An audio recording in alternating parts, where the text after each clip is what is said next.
Assalamualaikum warahmatullahi wabarakatuh. Alhamdulillah wassalatu wassalamu ala Rasulillah la haula wala quwata illa billah amma ba'du. Mohon maaf, ini video untuk saya pribadi.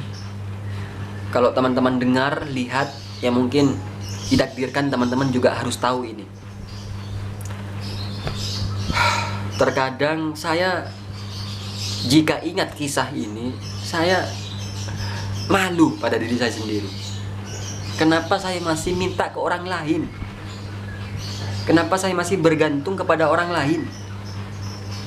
Kenapa saya masih mengharapkan dari orang lain? Nah, ini kisahnya.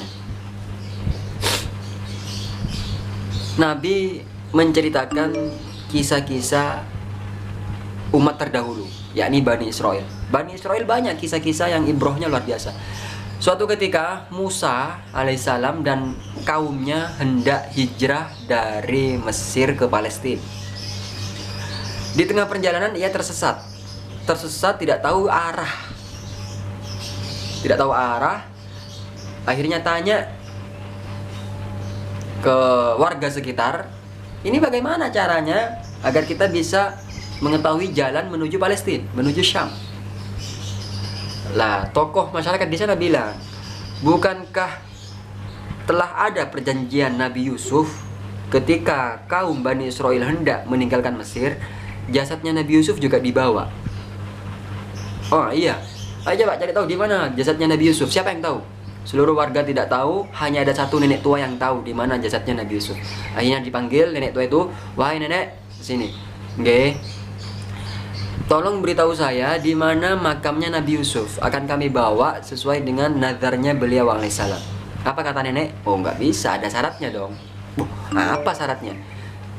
Syaratnya adalah kumpulkan saya dengan engkau, wahai Nabi Musa, di surganya Allah. Kata Nabi Musa, ini permintaan berat ini. Turun Jibril, ya Musa, kabulkanlah syaratnya. Allah mengabulkan. Akhirnya Nabi Musa bilang, oke, ACC, ayo tunjukkan mana makamnya Nabi Yusuf. Setelah dibuka, digali, makamnya dibawa, muncul cahaya yang sebagai petunjuk jalan.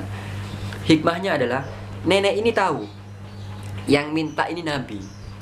Kalau Nabi yang minta, lalu dengan syarat dengan minta didoakan, dan Nabi yang mendoakan, pasti kan makbul.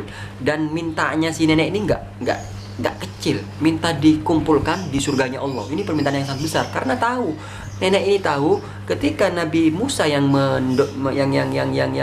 menjamin pasti dikabulkan sama Allah. Akhirnya mintanya yang tinggi. Lah, saya ini loh, selama ini kalau minta remeh-temeh, kecil-kecil, ya Allah aku minta aku minta kaya, minta harta, minta naik jabatan dan segala macam, itu permintaan kecil. Padahal Allah Tuhan kita ini pasti mengabulkan. Kenapa aku kok minta yang kecil-kecil gitu loh? Ini yang bikin aku malu. Lalu yang kedua, kenapa aku masih ragu? Padahal Allah ini kan maha mengabulkan, pasti mengabulkan. Allah itu la yukhliful mi'ad, tidak pernah mengingkari janjinya. Ayo, ud'uni astajib lakum, berdoalah kalian kepadaku, aku akan kabulkan. Waktunya kapan? Saat tahajud, saat antara sholat adzan dan iqamah, saat turun hujan. Banyak sekali waktu-waktu yang mustajab. Tempat-tempat yang mustajab di mana? Di Ka'bah, Raudhah, dan segala macam. Itu dijamin sama Allah, doanya dikabul. Tapi kenapa kita mintanya kok remeh-temeh? Kok nggak minta yang tinggi besar sama sekalian? Lah, hikmahnya teman-teman, mungkin jika teman-teman mendengar ini juga, maka yakinkan pada diri ini bahwa Allah pasti mengabulkan. Karena Allah pasti mengabulkan, minta yang tinggi. Minta apa? Surga. Ya Allah, saya minta bisa memandang zatmu kelak di akhirat, ya Allah. Itulah permintaan yang paling tinggi, dan mintalah itu, karena kita punya Tuhan yang maha mengabulkan. Semoga bermanfaat. Assalamualaikum warahmatullahi wabarakatuh.